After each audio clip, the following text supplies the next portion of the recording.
And welcome to another episode, Nerds Amalgamated. I'm the DJ, and with me today I have Buck. Hello. How's it going? I guess it's all right. Yeah. So you had a fun week this week? Been busy. Yeah, uni assignments and all, hey? Yeah. Nice. And also with me today I have the Professor. Hello. I'm trying to do the opposite of you because you go, but I'm going, hello. I think you need a helium balloon for that too. And I need to sound less like I'm in great pain. I was just going to say, you sound like you're trying to do the wolf howl and you got a hernia.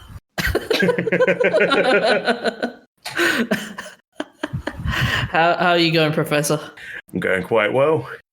Fun days? Yep, and this weekend, which will be last weekend by the time this episode goes live, I'm going to be running a radio base for the Scouts for the Jamboree of the Air. Sweet. Nice. So does that mean you get to try and contact alien life?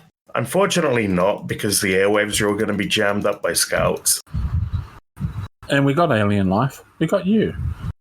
Oh, but I'm an android, not an alien. There's different definitions of alien. You're an android built with alien technology. Like a MacBook. Nah, I was thinking more Crichton, but okay. Triton's a human android. He wasn't built by aliens, he was built by the humans like a million years in the future. Actually, we probably shouldn't blame... They found him on a human ship. We shouldn't blame the DJ on the aliens because they might take offense. So anyways, Bucky, you've got the story about Nobel Prize in Chemistry 2019 winners. I do. Would you like me to talk about it or just that it? Oh, you can talk about it if you like, but yeah, go right ahead. Okay. Yeah. This year's Chemistry Nobel was for the development of lithium ion batteries. And it was won by John B. Goodenough, M. Stanley Whittingham, and Akira Yoshino. One of the most interesting things about this is that apart from being in different areas of the world, is that Goodenough is 97 and is the oldest ever to win the prestigious prize. So never let anyone tell you you're too old to come up with something good. To be fair, isn't this one a prize for his invention from like 30 years ago? Yeah, but he would have been 67. True. So you still got, what?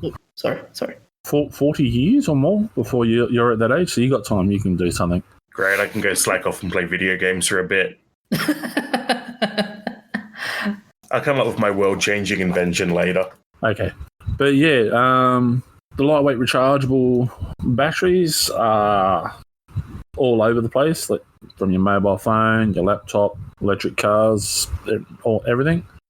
And yeah, these guys are the ones who are responsible for it, and they've managed to develop the amazing battery, and yeah, they've won the prize. I like how the inspiration for this whole thing was developed from the 1970s oil crisis. Mm-hmm. And yeah, there's a lot of cool tech that got started in the during the oil crisis, but never got followed up on because there wasn't money for it once oil got cheap again. Mm-hmm. But just as a extra bonus prize here, we've got the Physics Nobel Prize awarded for Big Bang related theory and exoplanet discovery. I don't know if you guys scrolled down enough to see that. So we've got, just trying to remember the names, we've got US scientist John Peebles, Swiss scientist Michael Maynor, and Didier Queloz, who are the lucky winners for physics, for understanding of the universe's structure and history and first discovery of a planet. Yeah. So, yeah. I like how even though the lithium ion technology was developed by those three gentlemen, Sony was the one that commercialized it. So I'm wondering, does Sony get half or quarter of the Nobel Prize money? No, because Sony are probably making it under license. These guys are probably getting paid money for it. Well, two of them might because they work for universities, but one of them probably will be. Actually, no, all three of them are working. All three of them are working for universities. You'd want to be getting paid for a license on an invention like that, though. Well, it depends on the contract with the university, because a lot of the US universities will take a percentage, if not the entire thing, of any discovery. So, yeah. But let's face it, even if you're only getting paid 10% of the total overall, there's still going to be lots and lots and lots of cheddar. Yeah. Have you guys seen the timeline for this for the commercialization and later history of the lithium-ion battery? It's very interesting. I mean, in 1996, Goodenough, Pat He, and co-workers proposed the lithium iron phosphate and other phosphor olivines as positive electrode materials. Okay. Yeah. So, and then in 2019, we got they got the award. And they said here, as of 2016, global lithium-ion battery production was 28 gigawatt hours, with 16.4 gigawatts per hour in China. Sweet. Yeah. So what's going to be interesting is I bet you now the lithium-ion is going to be the it thing. They're going to popularize it even more now. Well, it's been the it thing for 10, 15 years now. Yeah. It's about as popular as oxygen. I don't know how they can popularize it more. Yeah, the last 10 or 15 years, once it became viable to use it over NiCad or any of the other chemistries, nickel metal hydride, stuff like that, they've put it in everything, literally everything. We've even put one in you, just so you know, DJ. Oh. Yeah, don't touch that. It might burst. Do you reckon I actually have a small scar from setting myself on fire with a lithium-ion battery. How come that doesn't surprise me? I was rebuilding a battery pack and accidentally shorted it out with my stomach.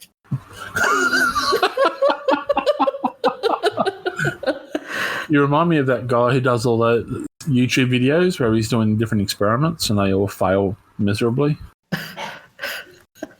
Yeah, I never did get that battery pack rebuilt because I worked out after I finished soldering the whole lot together. I really should have just shelled out for a spot welder because I didn't have thin enough tape wire to fit in the battery casing. Mm-hmm. I'm sorry, I'm still chuckling about you burning yourself. Well, I didn't even feel it to begin with. I was just like, hey, what's that smell? Am I burning something? And then I looked down and realized there was a hole in my shirt. Am I burning something? Yep, I'm burning me. What's that cartoon where I think it was Bugs Bunny and they're roasting the rabbit over the fire? What is that? That smells good. Roast rabbit. But could you say this is a better alternative in the long run? To what? In the long run, to like your chemical batteries. It is a chemical battery. Like the acid, like the AAA batteries. Well, you could make a lithium-ion AAA if you wanted to.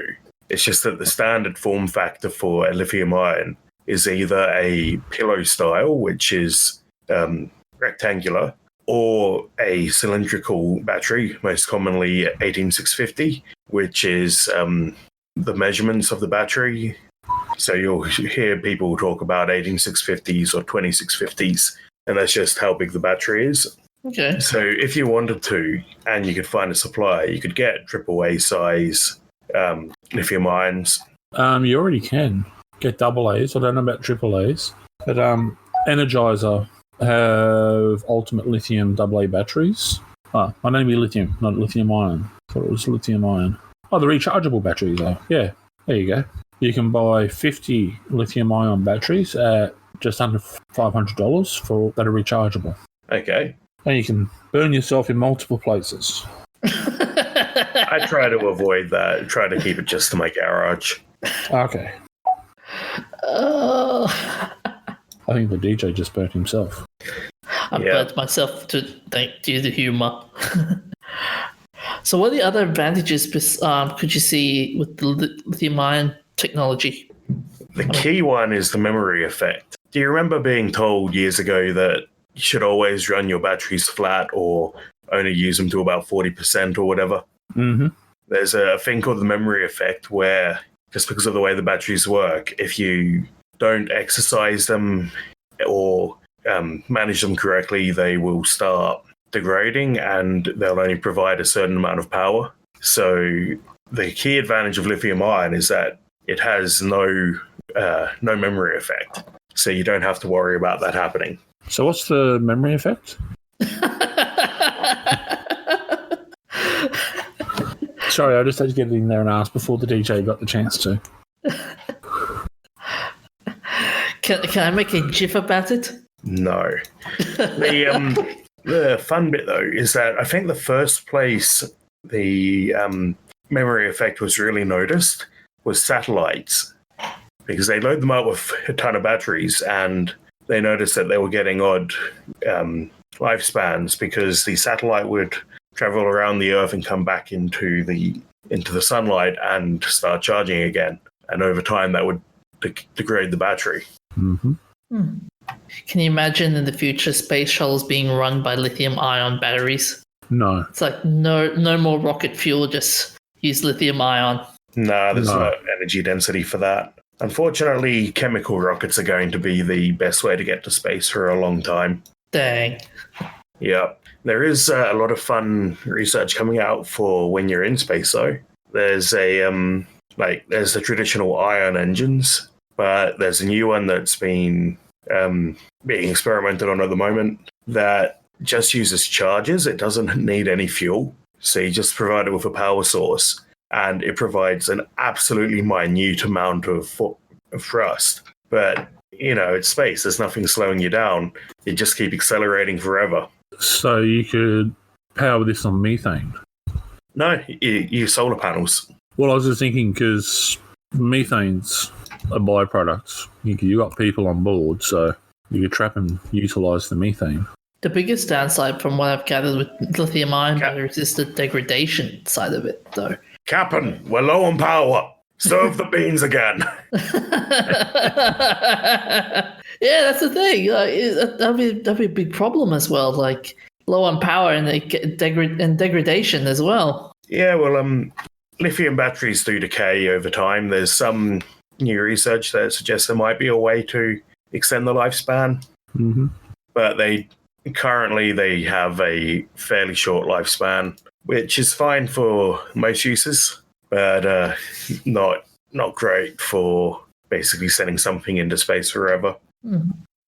Fair enough. I'm just trying to remember the oldest battery. Here we go. The Baghdad battery? Yeah. 2,200-year-old clay jar found near Baghdad, Iraq, has been described as the oldest known electric battery in existence.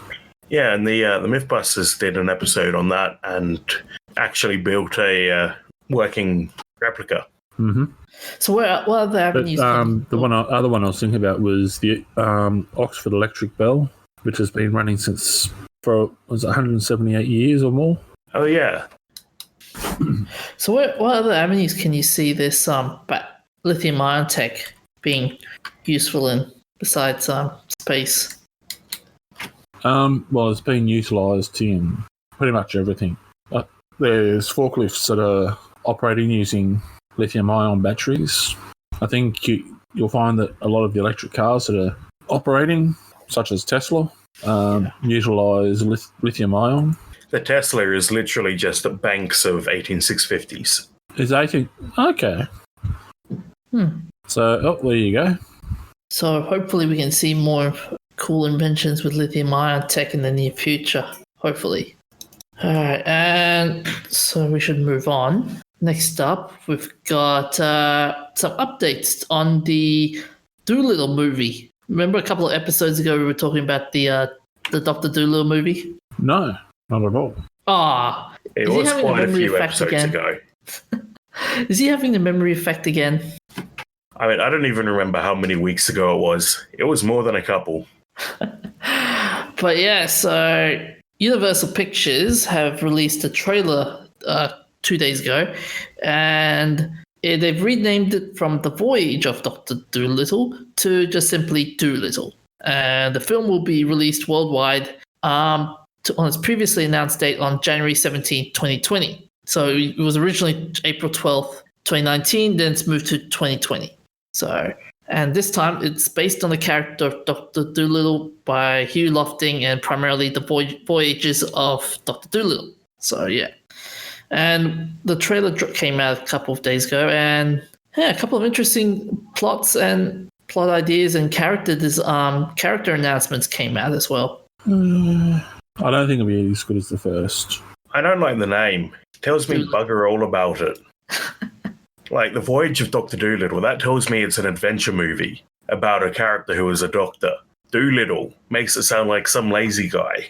I was just going to say, it sounds like some of the uni students I've had in group work.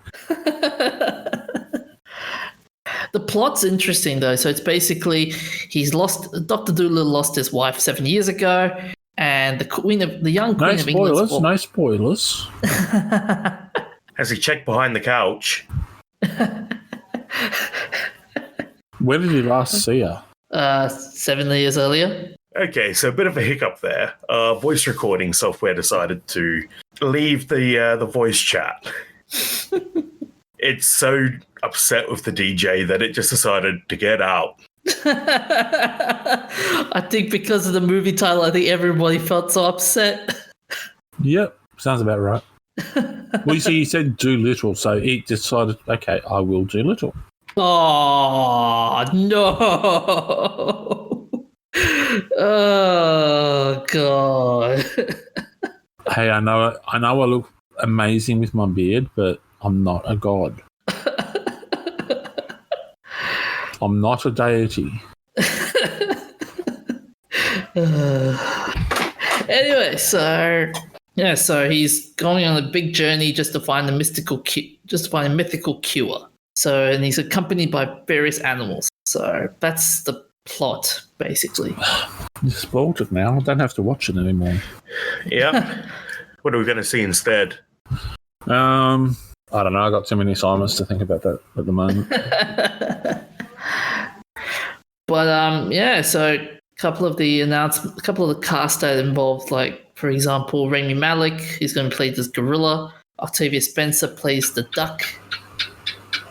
Kumali Nanjiani plays the ostrich. John Cena plays the polar bear. Emma Thompson plays the parrot, who's the doctor's most trusted advisor. And yeah, a couple of other actors as well involved. So yeah, like Selena Gomez and Tom Holland. But yeah, that's. This is an interesting step for Robert Downey Jr. from doing like usual Marvel movies to doing this. Well, he did do the Sherlock movies, and this is looking kind of similar. Yeah. Actually, when I saw the trailer, there were some action sequences in that movie that similar to Sherlock. It had similar Sherlock Holmes-esque type action scenes. Oh, okay. Yeah, but he didn't talk much in the trailer. He was only said only one or two lines, and the animals did more work. Yeah, some of us could learn from that, couldn't we, DJ?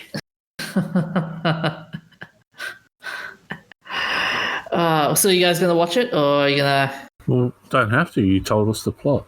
I didn't tell you how he's gonna get it, or he gets it. Absolutely ruined.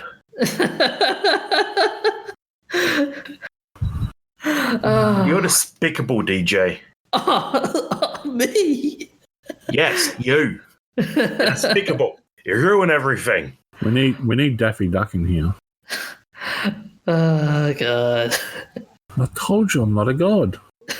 I'm just a very majestic-looking man.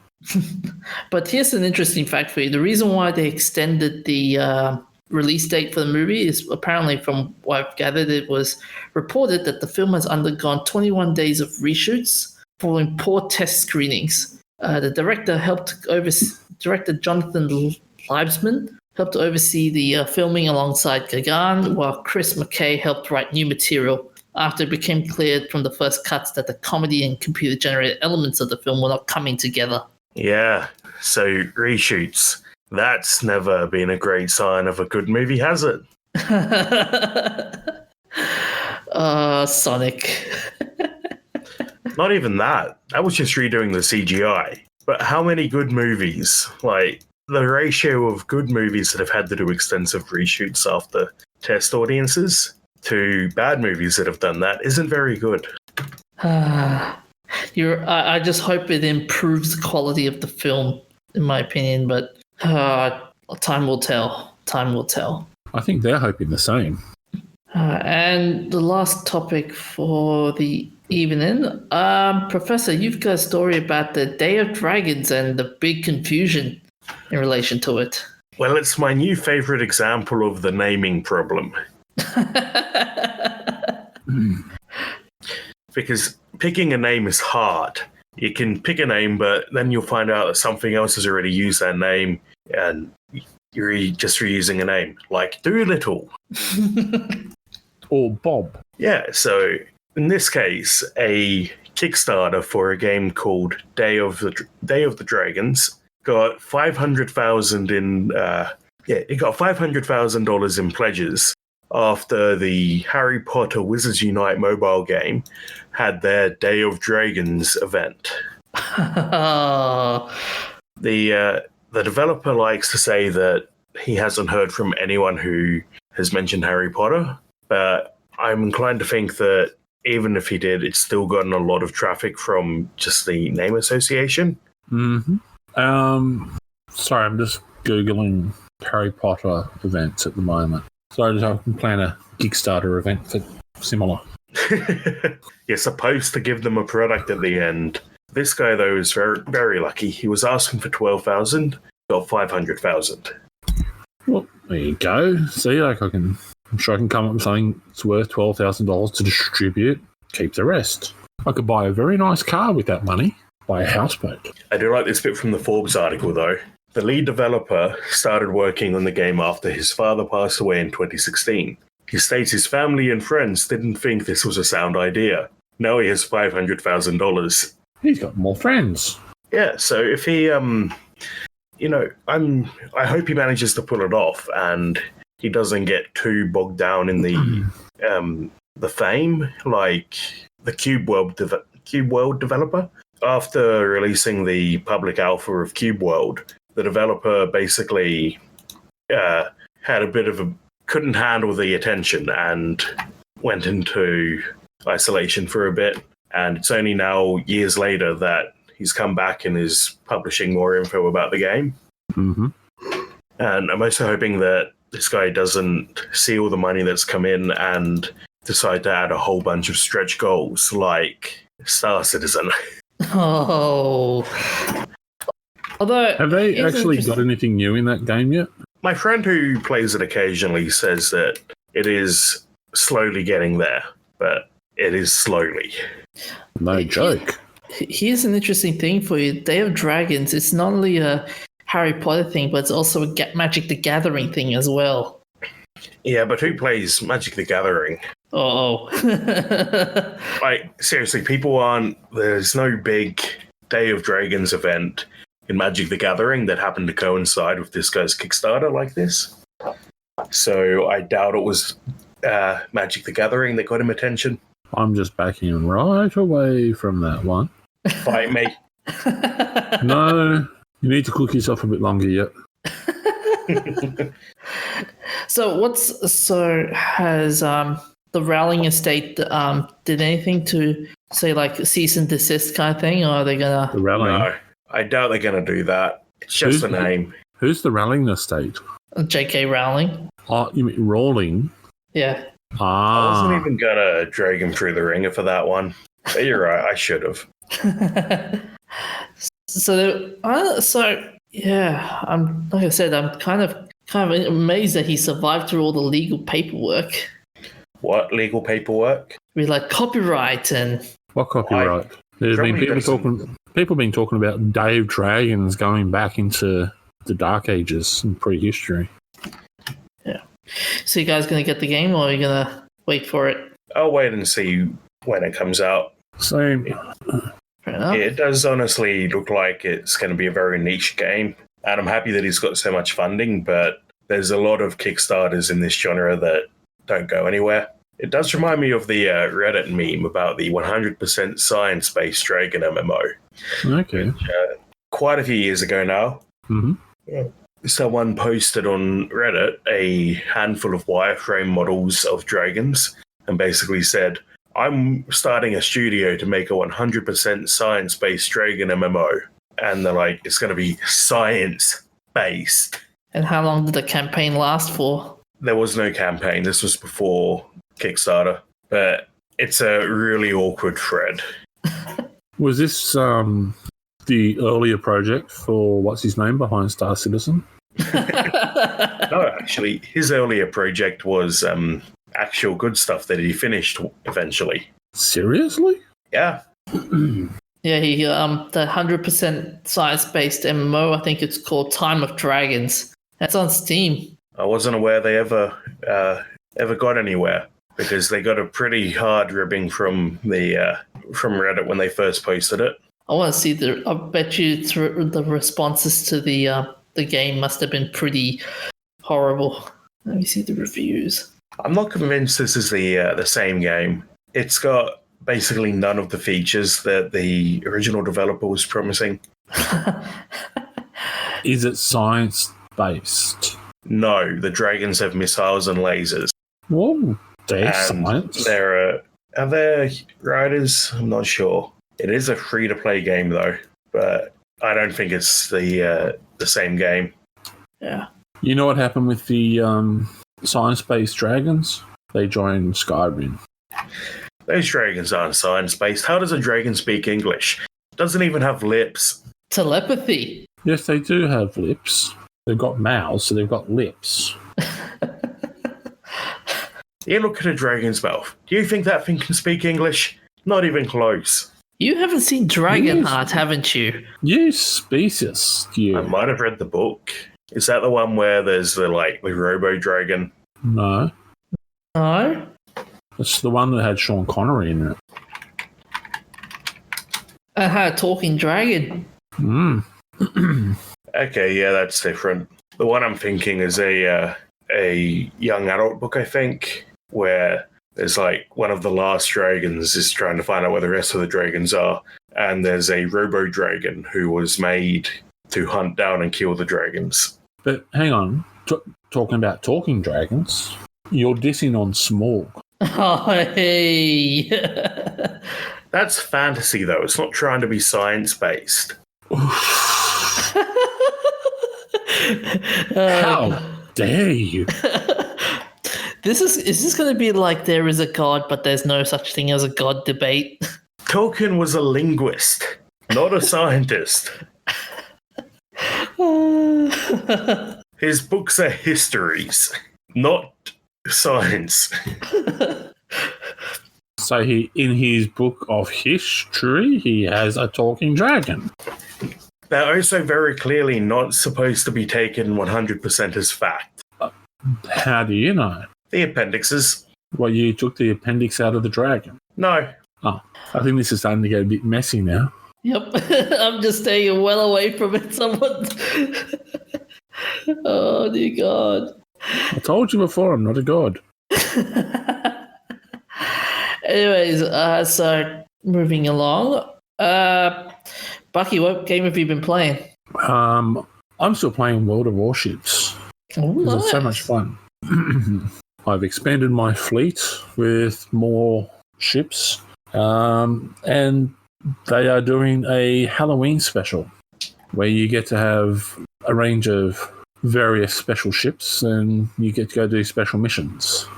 So what missions have they got in mind? Well, one of them is you have to protect what looks like a cross between a steamboat and a sailing ship called the Transylvania, and you got to try and get it away from Rasputin, who's trying to sink it. And it's a co-op mission with multiple other players, and you all have to join together to battle against AI warships and land-based emplacements. That's the only one I've played so far. But you get a destroyer, I think it was. That's a paddle steamer. Nice. No big flaws in the expansion. Well, it's not really an expansion. It's just a special event.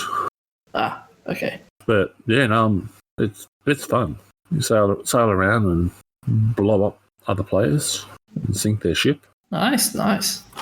And my best record so far is sinking 5 enemies all on my own.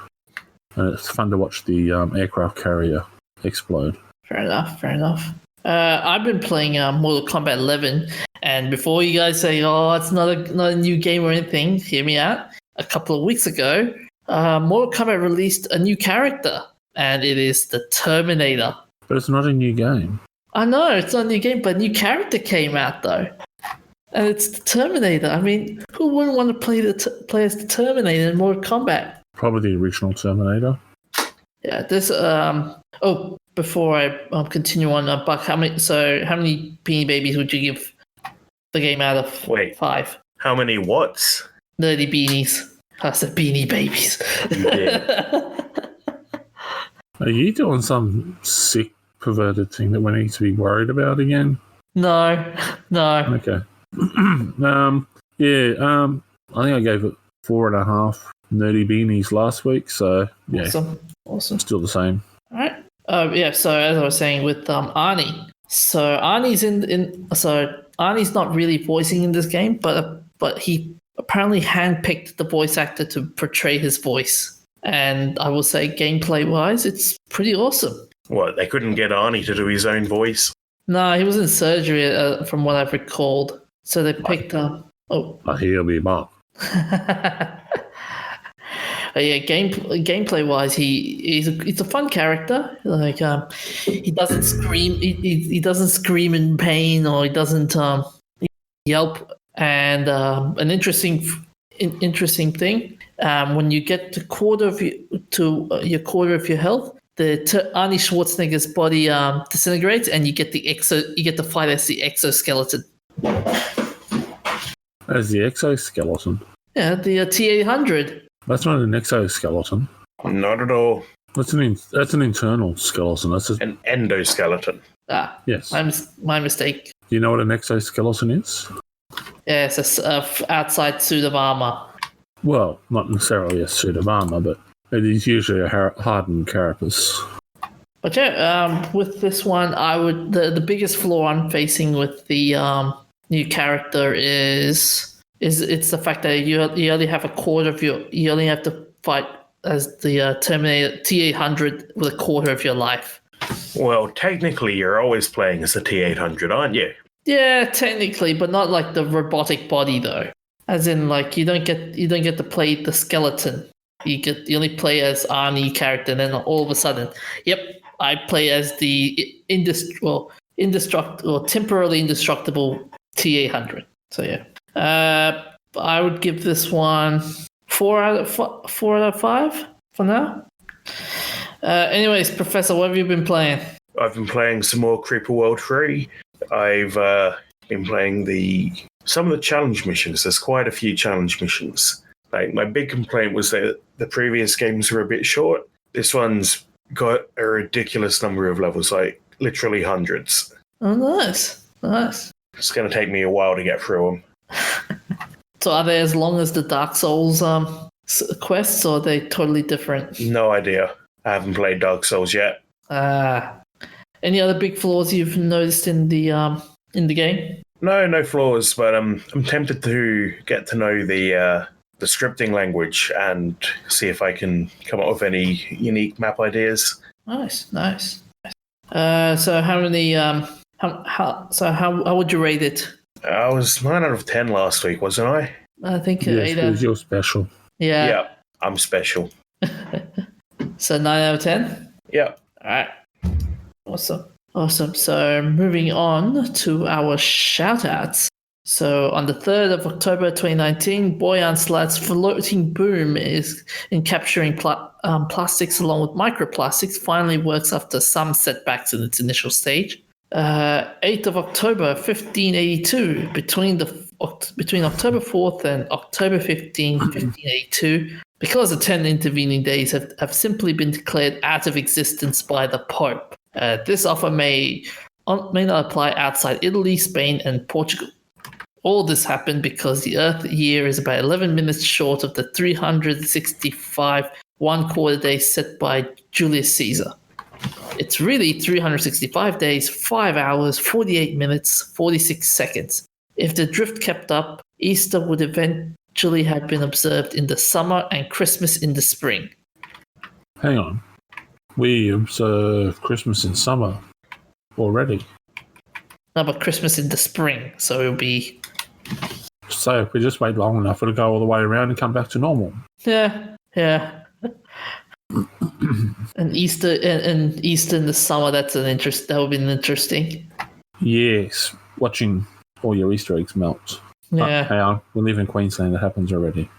Yeah. And watching the hot cross buns taste bitter and sour and melty. Yeah. What? It's the hot cross buns.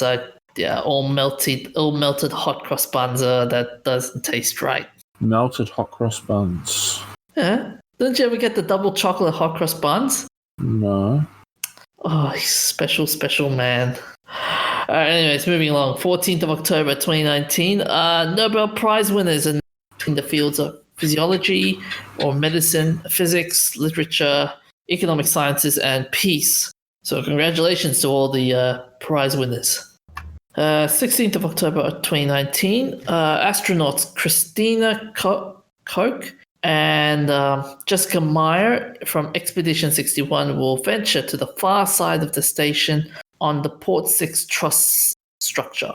The duo will set their suits to battery power on Friday at 7:50 a.m. local time, when the spacewalk officially starts and exit the Quest airlock. NASA TV begins its live coverage beginning at 6:30 a.m. Once there, the spacewalkers will take about 5.5 hours to replace the failed power regulator with a spare BCDU. And what's a BCDU? Give me a sec.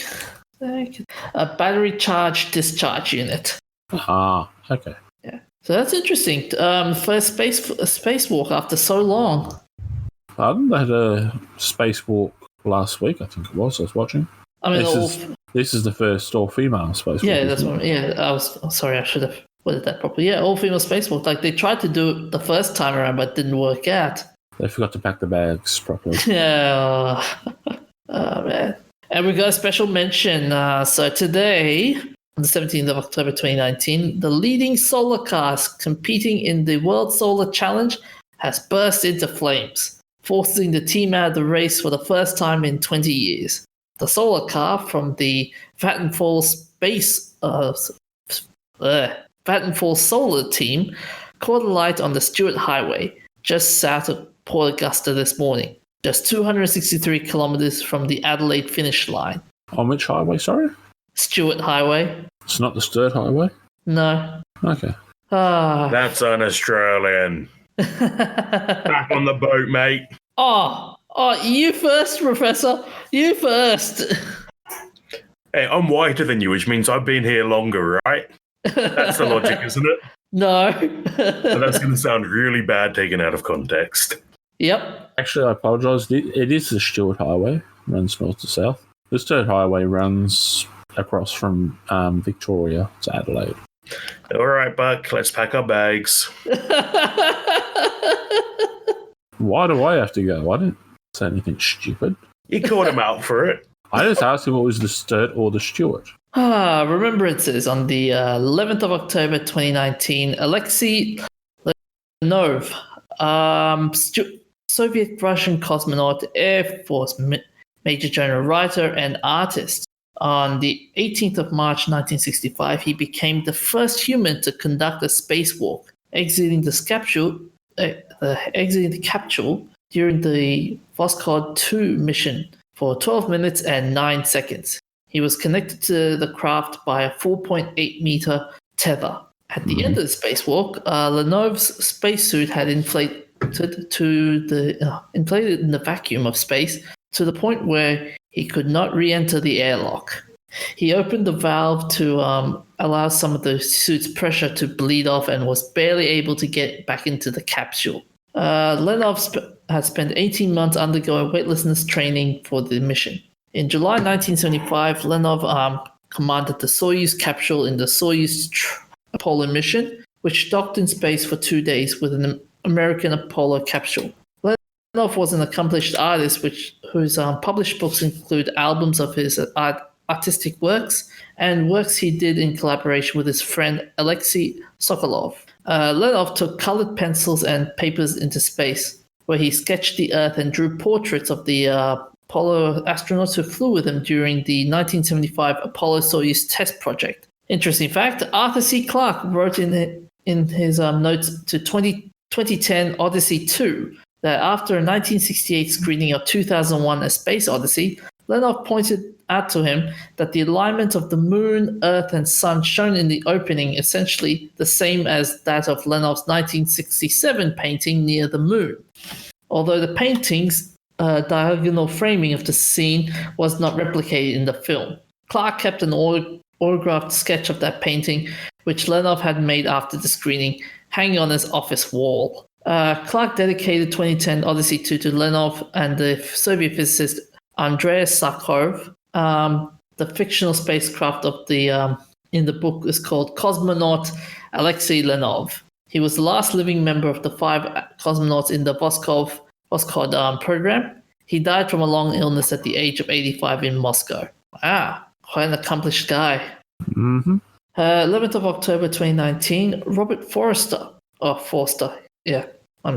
American actor known for his role as John Cassilis in Haxel Wessler's Medium Cool, Lebanese terrorist Abdul Rafai in The Delta Force, and Max Cherry in Quentin Tarantino's Jackie Brown, which he was nominated for the Academy Award for Best Supporting Actor. Forster's varied filmography further includes titles such as Me, Myself, and Irene, Mulholland Drive, The Descendants, Olympus Has Fallen, London Has Fallen, and What They Had. He also had prominent roles in television such as Banyan, Heroes, and in the 27 rendition of Twin Peaks. He won the Saturn Award for Best Guest Starring Role on Television for his performance in Ed Galbraith, also referred to as the Disappearer in the Breaking Bad episode Granite State, reprising his role in the series sequel film El Camino, a Breaking Bad movie, which premiered the day of his death. Yeah, I actually watched that a couple of days ago now. It was quite good. Nice. Don't give us spoilers like the DJ did with the other one. He died well, there's a car, and it's an El Camino. Another movie ruined. He died from brain cancer at the age of 78 in Los Angeles, California. 14th of October 1984, Sir Martin Rayleigh, English radio astronomer who developed revolutionary radio telescope systems and used them for accurate location and imaging of weak radio sources. In 1946, Rayleigh and Derek von Berg were the first people to publish interferometric astronomical measurements such as radio wavelengths. With improved equipment, Rayleigh observed the most distant known galaxies in the universe at the time. He was the first professor of radio astronomy at the University of Cambridge and the founding director of Mulholland Radio Astronomy Observatory. He was the Astronomer Royal from 1972 to 1982. Rayleigh and Anthony Hewish shared the Nobel Prize for Physics in 1974, the first Nobel Prize awarded in recognition of astronomical research. In the 1970s, Rayleigh turned the greater part of his attention from astronomy to social and political issues, which he considered to be more urgent. He died from a long illness at the age of 66 in Cambridge. Now to our famous birthdays. 14th of October 1801, Joseph Plateau, Belgian physicist and mathematician. He was one of the first people to demonstrate the illusion of moving image. To do this, he used counter-rotating discs with repeating drawn images in small increments of motion on one and regularly spaced slits in the other. He called this device of 1832. I'm gonna get savage for this. The phenakistoscope. I think that's the right way of pronouncing it. The projection of stroboscopic photographs created the illusion of motion, eventually led to the development of cinema. Plateau also studied the phenomena of capillary action and surface tension. The mathematical problem of existence of minimal surface with a given boundary is named after him. He conducted extensive studies of soap films and formulated Platau's laws, which describe the structure formed by such films in foams. He was born in Brussels. 14th of October 1927, Sir Roger Moore, English actor best known for his playing British secret agent James Bond in 7 feature films from 1973 to 1985. Beginning with Live and Let Die, his most notable television role was playing the main character Simon Temple in the British TV series The Saint from 1962 to 1969. He also had roles in some American television shows and films in the late 1950s and early 1960s, including replacing James Garner and portraying Bo Maverick in the Maverick TV series from 1960 to 1961. Moore starred with Tony Curtis in the Persuaders TV series in 1971 to 1972 and had roles in several theatrical films in the 1970s and 1980s.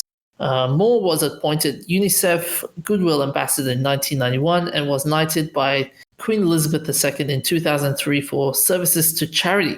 In 2009, he received a star on the Hollywood Walk of Fame for his work in television and film. In 2008, the French government gave him the Commander of the Order des Arts et des Lettres. He was born in Stockwell, London. And for a final birthday, 14th of October 1946, Catherine Manning, Australian actress best known for her companion Jo Grant in the Doctor Who series. In 2009, she moved back to the UK to pursue new acting work and currently lives in London. Manning is the only surviving Doctor Who companion from Joe Pertwee's era. She was born in Guildford, Surrey. Sorry, who Pertwee? John Pertwee. Better. And so for our events of interest, on the 14th of October 1884, George Eastman patents the paper strip photographic film. This revolutionized photography by using heavy-coated paper and rollers rather than heavy glass dry plates to reproduce images. This invention allowed him to mass-produce a small-hand camera box camera filmed with rolls of film with 100 exposures. Millions of Americans recorded the first snaps of their everyday lives using the Kodak camera, which was introduced in 1888. 14th of October 1892, Arthur Conan Doyle publishes Adventures of Sherlock Holmes, collection of 12 stories originally published serially in the Strand magazine. The only characters common to all 12 are Holmes and Dr. Watson and are all related in the first-person narrative from Watson's point of view. 14th of October 1926, Winnie the Pooh was written by A.A. Milne and illustrated by Shepard. The book focuses on the adventures of a teddy bear called Winnie the Pooh and his friend Piglet, the small toy pig Eeyore, toy donkey Owl, a live owl, and Rabbit, a live rabbit. The bouncing toy tiger character of Tigger is not introduced until the sequel, The House of Pooh Corner. And finally, on the 14th of October 1947, Chuck Yeager became the first person to exceed the speed of sound. Yeager flew the X-1 rocket over Rogers Dry Creek in Southern California. The rocket plane, nicknamed Glamorous Glennis after Yeager's wife, was designed with thin, unswept wings and streamlined fuselage, modeled after a .50 caliber bullet. Because of the secrecy of the project, Bell and Yeager's achievement was not announced until June 1948. So anything else before we wrap it up? No, I think that's everything, isn't it? Well, we haven't shouted out to a TNC podcast this week. No, I don't think we have. Who's operational that we'll give a shout out to? We'll give a shout out to Castology. give a shout out to the guys over at Castology. Okay. And what are they about? They're a podcast review channel, so they review other podcasts and tell the listeners to check them out. Basically. Okay. Yeah. Anyways, that's it for tonight. Yeah, you can find us all on Facebook. We've got a group setting up really soon. You can say hi to us, comment on our content over there, and we'll be also giving up a big announcement in the next coming weeks. So hope to see you soon. And we'll see you next week. Remember to take care of yourselves, look out for each other, and stay hydrated. Hooroo. See you guys.